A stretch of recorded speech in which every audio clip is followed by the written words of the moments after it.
India के सबसे thrilling podcast की best horror stories only on खूनी Monday clips. Subscribe now. This is the first out and out horror show that you guys have done for the first time, है ना? इससे पहले कुछ ऐसा हॉरर नहीं किया है। नहीं।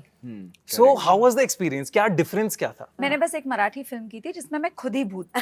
अच्छा। But that was a very बड़े आसानी से आ गया था। But that was a very sweet film. मतलब वो भाई बहन की स्टोरी थी और बहन जो है वो भूत थी एंड इट वाज लाइक अ बहुत ही क्यूट सी स्टोरी थी। तो डरावनी horror नहीं थी नहीं, वो। डरावनी नहीं थी। वो भूत थी लेकिन डरावनी नहीं थी। बहुत प्यारी भूत थी वो।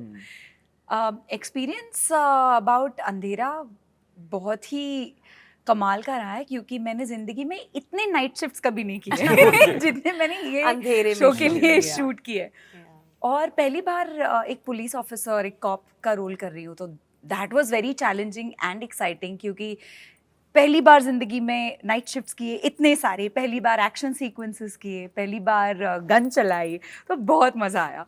और पहली बार हॉरर शो का भी हिस्सा हुई हूँ, तो आई थिंक मतलब every day was a challenge and every day was more fun and exciting than the previous one. बहुत ही मज़ा आया। मुझे बहुत इंटरेस्टिंग लगा था जब मैंने पढ़ा था कि ये हॉरर का मतलब हमेशा ये नहीं होता कि कोई आपको डराने आ रहे हैं कुछ, वो तो है, लेकिन कभी कभार हमारे डर अंदर ही होते हैं जो हमें खाते रहते हैं।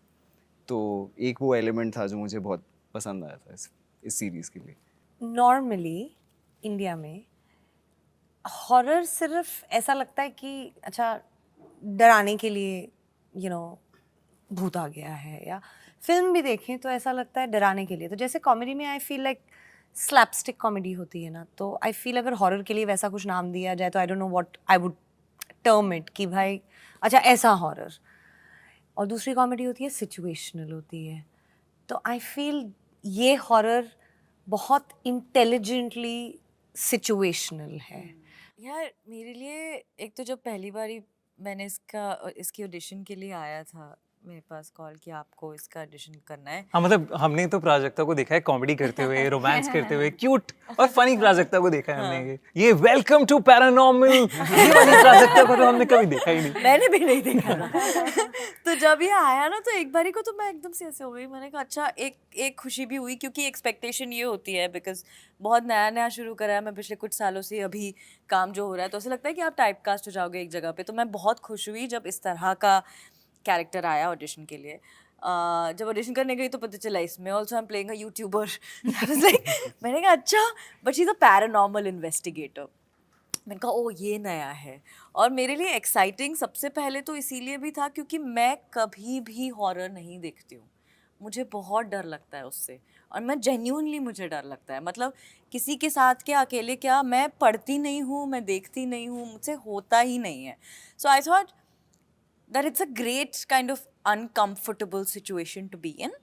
And then जब मैंने स्क्रिप्ट पढ़ी तो जैसे सबने कहा ना कि it's so much more, there's so many layers। मतलब मुझे फैंटेसी बहुत पसंद है, तो उसमें एक हल्का सा फैंटेसी का एंगल है। मुझे माइथोलॉजी बहुत पसंद है, एक हल्का सा माइथोलॉजी, फोकलोर, लेजेंड कि हाँ हमारे दादाजी कहा करते थे कि उस पर्वत की उस नदी का पानी, मतलब वो वाला दादी नानी की कहानी। हाँ वो वाली कहानियाँ।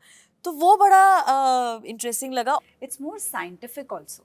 मतलब वो हॉरर भी है लेकिन जैसे इसने कहा कि थोड़ा आपके दिमाग पे भी वो काम करता है, तो उस पर थोड़ा साइंस भी आपको फील होता है कि एक्चुअल में ज़िंदगी में आप क्या जी रहे हो, क्या फील कर रहे हो, और जो फील कर रहे हो वो देख रहे हो कि जो देख रहे हो वो फील कर रहे हो।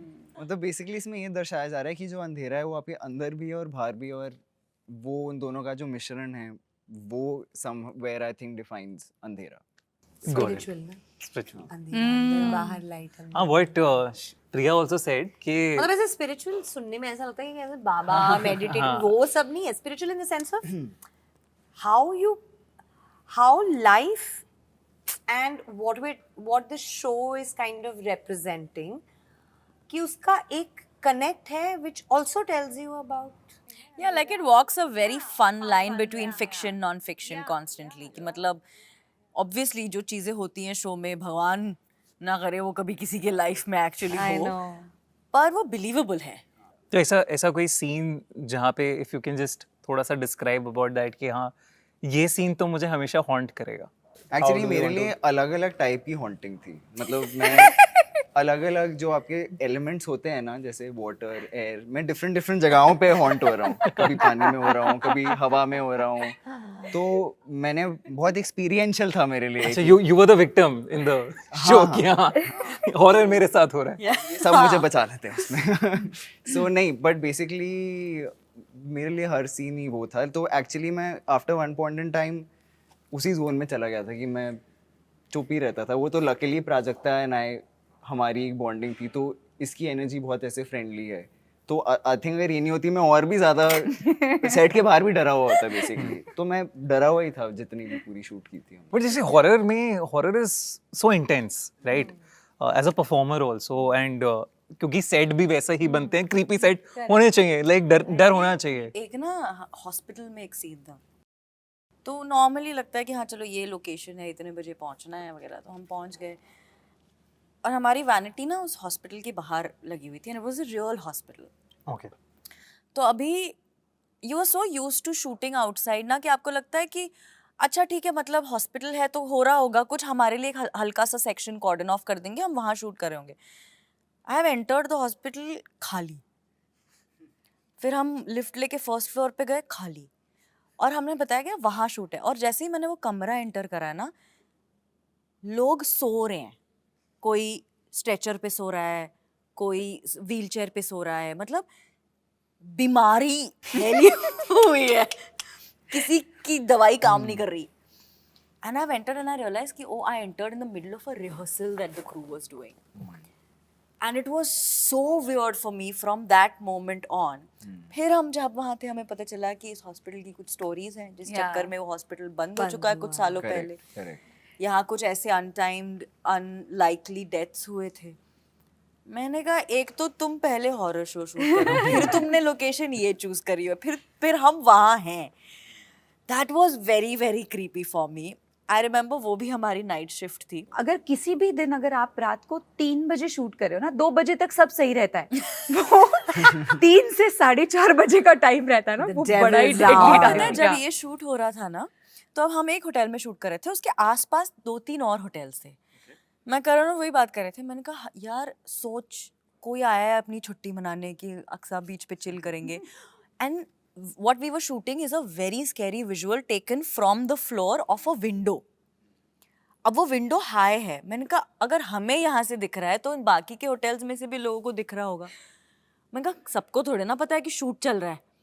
इमेजिन आप छुट्टी मनाने आए हो, आपने खिड़की खोली, that is what you see. You will trailer never में एक come शॉट है back. जहाँ पे पानी के अंदर कोई तो चल के उसके बाद बीच पे वाला जा रहा है। और हाँ, उसमें उसके- उसी मतलब लोकेशन वो पे, उसी का है, उसी हाँ, का उसी हिस्सा है जोन वो। में है वो। उस लोकेशन पे आई थिंक हम 3:30-4 बजे शूट कर रहे थे। अराउंड 3:50 ना हमारी वैन में ना नॉक होती है, तो पहले मैं 3:30 खोलता बजे, हूँ, रात हाँ 3-3:30 मैं खोलता हूँ, कोई नहीं है। तो दूसरी बार इसकी साइड पे होती है, इसने खोला, कोई नहीं था।